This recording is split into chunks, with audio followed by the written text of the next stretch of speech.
اعوذ باللہ من الشیطان الرجیم بسم اللہ الرحمن الرحیم۔ البقرہ اور آیت نمبر 56 اللہ کے فضل و کرم سے تلاوت کرتے ہیں۔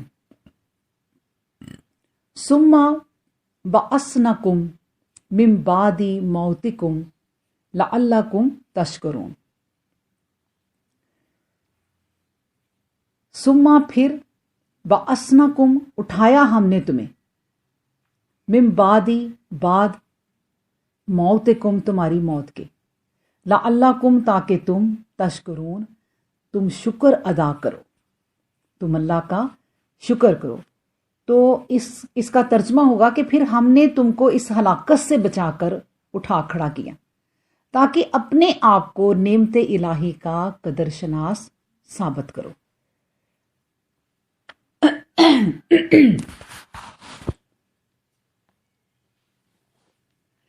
تو اس میں اب دیکھیں، ایک تو بات فوراً اس آیت کو سمجھتے ہی ایک سمجھ میں آتی ہے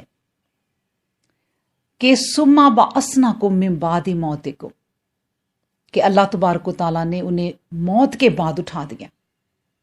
تو اب کیا کرنا چاہیے کہ انہیں اپنے رب کا شکر ادا کرنا چاہیے۔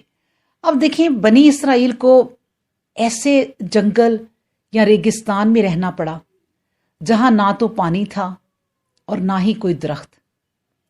ظاہر ہے گرمی کا موسم، گرمی کی شدت اور مکانات وہاں موجود نہ تھے۔ ایک طرح کی ان کی کھلے میدان میں زندگی تھی۔ بس ان حالات کے اندر ان پہ اللہ تعالیٰ کی اتنی نعمتیں ہونا، اور ابھی جو ہم آگے پڑھیں گے کہ بادل کا آنا، گویا ایک عظیم جو ہے وہ نعمت الہی تھا۔ حالات کی نا سازگاری کے اوقات میں حالات کا سازگار ہو جانا اللہ تعالیٰ کا ایک بہت بڑا احسان ہے، اور وقت کے نبی اور رسول کی اطلاع کے بعد بر وقت اس کام کا ہونا معجزہ کہلاتا ہے۔ یعنی جب نبی پہلے ہی اس کی اطلاع دے دے اور پھر وہ کام ہو جائے، تو یہ ایک بہت بڑا معجزہ ہے۔ اب دیکھیں کہ ابھی جو میں نے بات کی تھی آپ سے پچھلی آیت میں کہ ہم جب سو کر اٹھتے ہیں، تو اگر ہم اتنی یہ آیت کو پڑھیں، ثم بعثنا من بعد موتکم لعلکم تشکرون، یہ عام آیت ہے، بنی اسرائیل کے لیے ہی نہیں، تمام لوگوں کے لیے عام ہے کہ اللہ تبارک و تعالیٰ تمہیں روزانہ زندگی دیتا ہے۔ اس نیند کے، اس موت کے بعد روزانہ تمہیں زندگی دیتا ہے۔ اور کیوں دیتا ہے؟ کہ لعلکم تشکرون، کہ شاید تم پھر اس کی نعمتوں کی قدر کر سکو، اور نعمتوں کی قدر کرنا یہی ہے کہ اللہ کا شکر ادا کرنا۔ اور اللہ سبحانہ و تعالیٰ کا شکر ادا کرنے والے بندے جو اس کا شکر کرتے ہیں، اور شکر ادا کرنے کا طریقہ بہترین جو ہے وہ کیا ہے؟ وہ نماز ہے۔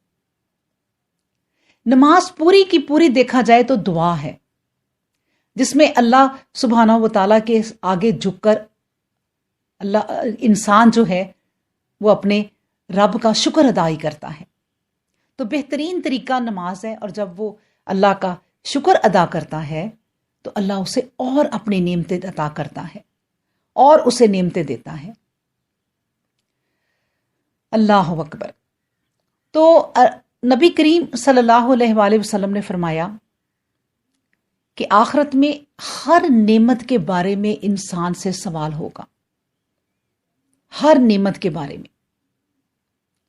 اگر انسان کو بہت کم نعمتیں دی ہیں اللہ نے، ان کم نعمتوں کو میں بھی دیکھیں کہ پانی پینے کو ملتا ہے نا، تو یہ پانی اللہ کی سب سے بڑی نعمت ہے۔